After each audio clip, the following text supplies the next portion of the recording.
ሴት ልጅ ባሏ ከሞተ በኋላ ሌላ ህይወት መጀመር የለባትም ብላችሁ ታስባላችሁ? ሀሳባችሁን ኮሜንት ላይ አስቀምጡልኝ። የዛሬው ፊልም እዚህ ሀሳብ ላይ ያተኩራል። ሰላም እንዴት ናችሁ?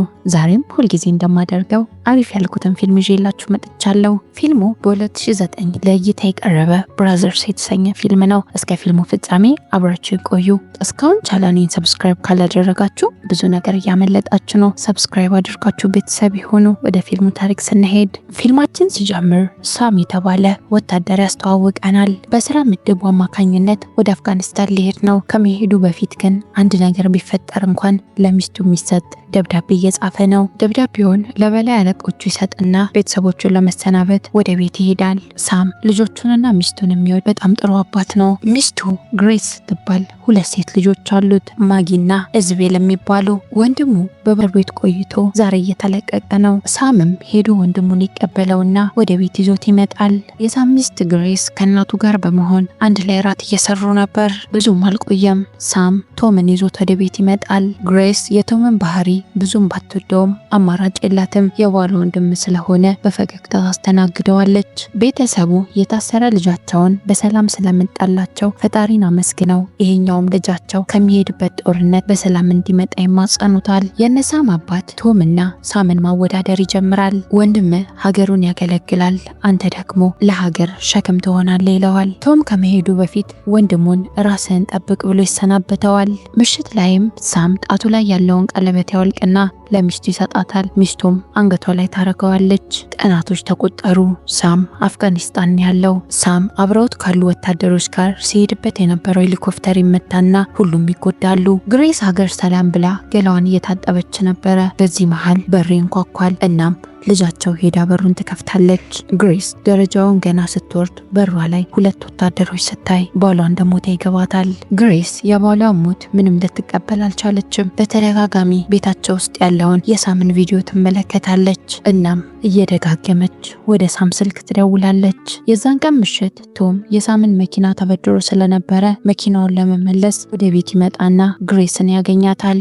የመኪናው የፊት ለፊት ማብራት መሰበሩን ስታይ ግሬስ በጣም ትናደዳለች። ቶም በዚህ ቀላል ነገር ግሬስ መናደዷ በጣም ይገርመዋል። እናም እንባ ያነቃት ለቶም ወንድምህ እኮ ሞቷል ብላ ትነግረዋለች። የወንድሙን ሞት ሳይሰማ ቀኑን ሙሉ ነው የቆየው። ምክንያቱም ሁሉም ሲደውሉለት ስልክ ሊያነሳ አልቻለም። ከዛም ቶም ወደ ቤተሰቦቹ ቤት ይሄድና በር ላይ ቁጭ ብሎ ማልቀስ ይጀምራል። የእንጀራ እናቱም ትወጣና ታባብለዋለች። ግሬስ የቀብር ስነ ስርዓት ላይ ልጆቿን ይዛ ለመሄድ መዘጋጀት ትጀምራለች። ልጆቿ ግን ጥቁር ቀሚስ አንለብስም ብለው ያስቸግሯታል። የቀብሩ ስነ ስርዓት ላይ ግሬስ ሳም የጻፈው ደብዳቤ ይሰጣታል። ከቀብሩ ስነ ስርዓት በኋላ የሳም አባት አልኮል ጠጥቶ ስለነበረ ቶም ቁልፉን ስጠኝ እኔ መኪናውን ነዳዋለሁ ይለዋል። በዚህም ምክንያት አባትየው ሁለቱ ልጆቹን ማነጻጸር ይጀምራል። ቶምም አጋጣሚውን በመጠቀም አንተም እኮ ጥሩ አባትም ባልም አልነበርክም ብሎ ያስታውሰዋል።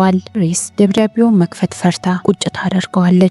ከዚያም ወደ አፍጋኒስታን ይመልሰናል። ታሊባኖቹ ሳምንና ሌላ አብሮት የነበረውን ወታደር ይዘዋቸው ረዘም ያለ የእግር መንገድ እያስኬዷቸው ነው። ከነበሩት ወታደሮች ሳምና አንድ ወታደር በህይወት ቀርተዋል። እናም ሳምንና ይህንን ወታደር ጉድጓድ ውስጥ ወዳለ እስር ቤት አስገብተው ይዘጉባቸዋል። ሳም አብሮት ላለው ወታደር ለታሊባኖቹ ምንም አይነት መረጃ እንዳይሰጥ ያስጠነቅቀዋል። ምሽት ላይ ቶም ሲጠጣ ቆይቶ የሚከፍለው ብር ሲያጣ ግሬስ ጋር ይደውልላትና እምከፍለው ብር አጥቻለሁ ይላታል። አማራጭ ስለሌላት ልጆቿን ጥላ ሄዳ እዳውን ከፍላ ይዛው ወደ ቤት ትመጣለች። ጠዋት ላይ እናታቸውን ለማስደሰት ጉድ ጉድ የሚሉት ህፃናት ቶምን ይቀሰቅሱታል። በዚህ መሃል የነ ቶም አባት ሄንክ እነ ግሬስ ቤት ይመጣል። ቶምን ግሬስ ቤት ሲያየው አልጠበቀም ነበር። በጣም ነው የገረመው። አባትየውም ለተናገረው ንግግር ይቅርታ ይጠይቀዋል። እናም አንተ ከሳም እንደውም የተሻልክነ፣ ግን ችግር የጀመርከውን ነገር መጨረስ አትወድም ይለዋል። ሳም እዛ የታሰረበት ጉድጓድ ውስጥ በቀዳዳ የተወሰነ ብርሃን ከማየት ውጪ ምንም አማራጭ የለውም። በዚህ መሃል የአሜሪካ ሄሊኮፕተር ወደ ላይ ሲበር ሲመለከት ለማምለጥ ጉድጓዱን የዘጋውን እንጨት መደብደብ ይጀምራል። በዚህም መሃል ሽጉጥ ይደቀንበታል። እናም ጉድጓዱ እንደውም ቀዳዳ እንዳይገባ ተደርጎ በደንብ ድፍን ተደርጎ ይዘጋበታል። ቶም የግሬስ ኪችን የማይመች ኪችን ስለሆነ ኪችኗን ማስተካከል ይጀምራል። ሳም ከተያዘ 2 ወር ሆነው። ሳም እንደውም ተረጋግቷል። አብሮት ያለው ወታደር ግን ሊያብድ ትንሽ ነው የቀረው። እንደዚህ ተደርጌ ከምቀመጥ እንደውም ቢገሉኝ ይሻለኝ ነበር ማለት ጀመረ። ሳምም ተረጋጋ፣ ማንነትህም ሆነ የወታደርነት ደረጃህን እነዚህ ሰዎች ማወቅ የለባቸውም ይለዋል። እናም ታሊባኖች ውጪ እርስ በርስ ሲጨቃጨቁ ይሰማሉ።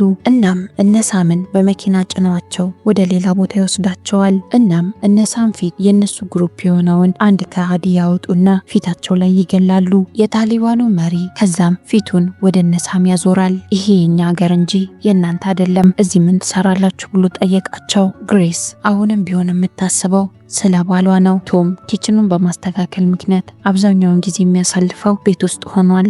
ሳምን ከእንጨት ጋር አስረውታል። ትንሽ ራሱን ሳት እንደማለት ሲል መጥተው ፊቱ ላይ ውሃ ይደፉበታል። እናም የሚያውቀው መረጃ እንዲናገር በማሰብ ከሳም ጋር ያለውን አንደኛውን ወታደር ደግሞ በጋለ ብረት ያሰቃዩታል። እናም በመጨረሻም እነሱ የሚፈልጉትን ነገር እንደሚያደርግ ይስማማል። ከዛም ለአሜሪካኖች የሚላክ ቪዲዮ መቅረጽ ይጀምራሉ። ይሄ ከሳም ጋር በህይወት የተረፈው ወታደር ስለ ሳም ታሪክ ራሱ የቀረው ነገር የለም። ሁሉንም መረጃ ለታሊባኖች ይሰጣቸዋል። ቶም እንዳቀደው ግሬስ የልደቷ ቀን ኪችኑ ጽድት ብሎ ታገኘዋለች። ሁሉም ቤተሰብ ይሰበሰብና የግሬስን ልደት ያከብራል። የግሬስ ታላቅየው ልጅ ኢዛቤል ሁሉም ሰው ከኔ ይልቅ ማጊን ነው የሚወዳት ትለዋለች። ማጊ ማለት ታናሽ እህቷ ናት። እሱ ደግሞ እሷን እንደሚወዳት ይነግራታል። ግሬስ ከልጆቿና ከቶም ጋር በመሆን ጥሩ ጊዜ እያሳለፈች ነው። አንድ ቀን ቶም ሊዘርፍ የሄደበት ባንክ ድጋሚ ይሄድና ያስፈራራትን ሰራተኛ ይቅርታ ይጠይቃታል። እናም ቤት ከተመለሰ በኋላ ቶም ያደረገውን ነገር ለግሬስ ሲነግራት ግሬስ በጣም እንደኮራችበት ነገረችው። የዛን ቀን ምሽት ያኔ ተማሪ እያሉ ስላሳለፉት ነገር ማውራት ይጀምራሉ። ግሬስ የዛኔ በጣም ነበረ መጠላ፣ ምክንያቱም አብዛኛው ጊዜ ጠጥተህ ነው የምትመጣው፣ በዛ ላይ ደግሞ ከተማሪዎች ጋር ትጣላ ነበር አለችው። ይሄው ሞራቸው አንዳንድ እያለ እንዲጠጋጉ ያደርጋቸውና መሳሳም ይጀምራሉ።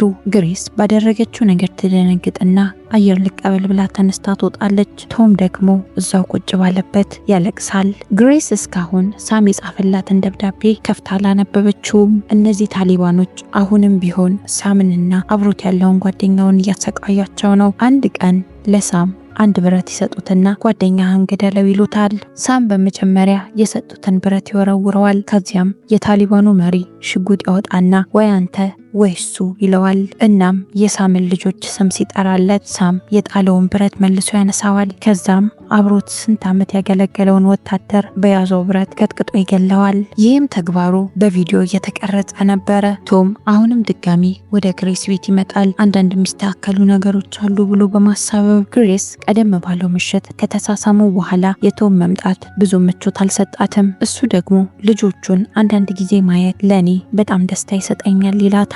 እንዳትመጣ እንኳን ብላ እንዳትከለክለው። በኋላም አባትየው ሂንክ ይመጣል። አባት ልጁ እንደዚህ ቆንጆ ባለሙያ ሲሆን በማየቱ በጣም እየተገረመ መጥቷል። ታሊባኖቹ የሰፈሩት ቦታ በአሜሪካን ወታደሮች ይጠቃል። እናም ወታደሩ ከማምለጡ በፊት ሳምን ሊገለው ሲል ቀድመው ከኋላ የአሜሪካ ወታደሮች ይገሉታል። ሳም አብሮት የነበረውን ወታደር ሲገለው የቀረጸው ካሜራም በዚሁ አጋጣሚ ይነዳል።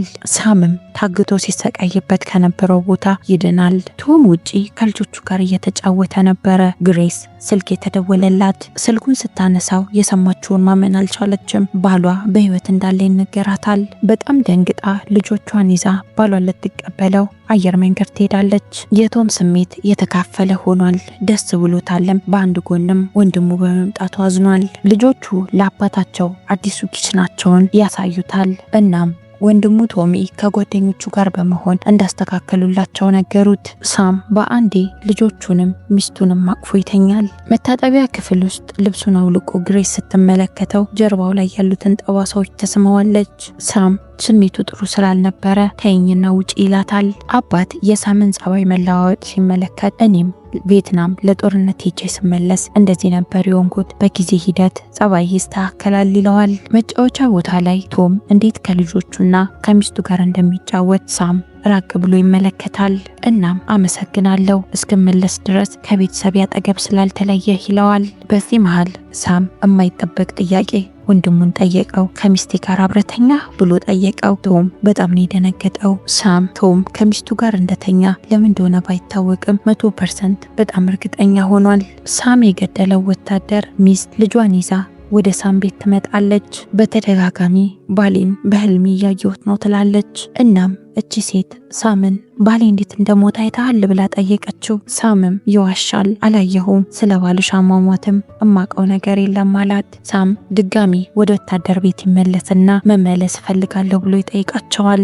ዋና አዛዡ ቤተሰብህስ ብሎ ሲጠይቀው ሳም ከቤተሰቤ ጋር መቆየት አልችልም ብሎ ነበር የመለሰለት። ዋና አዛዡም የተወሰነ ጊዜ ከቤተሰብ ጋር አሳልፍ ብሎ ይሸኘዋል። ምሽት ላይ ሁሉም ተሰብስቦ እራት እየበሉ ነው። የሳም ልጆች ወሬ እያወሩ ምግባቸውን እየበሉ ነበረ። በዚህ መሃል ሳም ይቆጣቸዋል። ግሬስ ያለ ምክንያት እየተቆጣቸው ስለሆነ ልታረጋጋው ስትል እሷንም ጥሏት ከምግቡ ጠረጴዛ ላይ ይነሳል። ኢዛቤልም አጎቴ ቶም መች ነው የሚመጣው ብላ እናቷን ግሬስ ጠየቀቻት። በግልጽ የሚያስታውቅ ነገር ሳም ስሜቱ ጥሩ አይደለም። ግሬስ ጠጋ ብላ ባሏን እየተለማመጠችው አፍጋኒስታን ምንድን የተፈጠረው ብላ ጠየቀችው። እሱ እዚያ የተፈጠረውን ከመናገር ይልቅ ባንቺና በቶም መሃል ምንድን የተፈጠረው ብሎ ደግሞ ጥያቄዋን በጥያቄ መለሰው። እሷም ምንም አልተፈጠረም ነበር ያለችው። እናም እንደ ሳመችው አልዋሸችውም። እንደዚህ እውነቱን ነግራው ሳም አሁንም ጭንቅላቱ ያመነውን መካድ አልፈለገም። ሚስቴ ከወንድሜ ጋር አብራ ተኝታለች የሚለውን ነገር አምኖታል።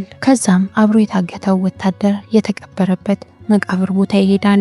ጠዋት ላይ ልጆቹ ውጪ እየተጫወቱ ነበረ። አባታቸው የመጣው ኢዛቤል የገዛ አባቷን መፍራት ጀምራለች እና ጠጋ ይልና ያቅፋትና ሁሉም ነገር ይስተካከላል ይላታል። ከዚያም ቤት ይገባና ሚስቱን ሌሊቱ ሙሉ ስለ ፍቅራችን እያሰብኩ ነበረ እና መትረፌና እናንተ ስላላችሁኝ ምን ያህል እድለኛ እንደሆንኩ ተረድቻለሁ አላት። ከዛም ይተቃቀፋሉ። የማጊ ልደት ስለነበረ አያታቸው ቤት ሁሉም ሄዱ። ቶምም አንድ ሴት ይዞ ወደ ቤት ይመጣል። ቲና የምታውቀውንም የማታውቀውንም ስለ ወታደሮች መቀባጠር ትጀምራለች። ይህም ነገር ሳምን እያናደደው እየመጣ ነው። ሳምም ንዴቱን የሚያበርደው ኢዛቤል ላይ በመጮህ ነው። ኢዛቤልም ሁሌም እንደምትለው ሁላችሁም እኔን አትወዱኝም፣ ማጊን ነው የምትወዷት ትላለች።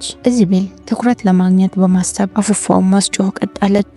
ይህም ድርጊቷ የሳምን ትዕግስት ያስጨርሰውና አፉፋውን ያፈነዳባታል። ኢዛቤልም በጣም ተናዳ ሞተ ብትቀር ይሻል ነበር ትላለች። እናም እማዬም ካጎቴ ጋር ተመችቷት ነበረ፣ አንተ ስትመጣ ነው ደስታዋም የጠፋዋለች። የዚች ሕፃን ልጅ ንግግር ሳምን በጣም ነበር ያስደነገጠው። አንድ ነገር ሳያወሩ ወደ ቤታቸው ተመልሰው ይመጣሉ። ከመተኛቷ በፊት ኢዛቤል እናቷን ይቅርታ ትጠይቃለች። እናም በግልጽ ለእናቷ አባዬን አልወደውም አጎቴም ጣብላ ጠየቀቻት። ኢዛቤል እንደዚህ ስትናገር ትንሿ ማጊም እኔም ትላለች። ሳም ሳሎን ቁጭ ብሎ ነበረ።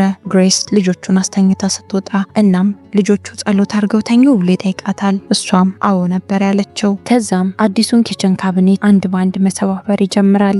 እኔ በህይወት ተርፌ የመጣሁት ቤተሰቤን ብዬ ነበረ፣ እናንተ ግን ክዳችሁኝ ጠበቃችሁኝ ይላል። ሳም እንዴት ሆነልሽ? እንዴት ታዘዘልሽ? እንዴት ከወንድሜ ጋር ትተኛለሽ?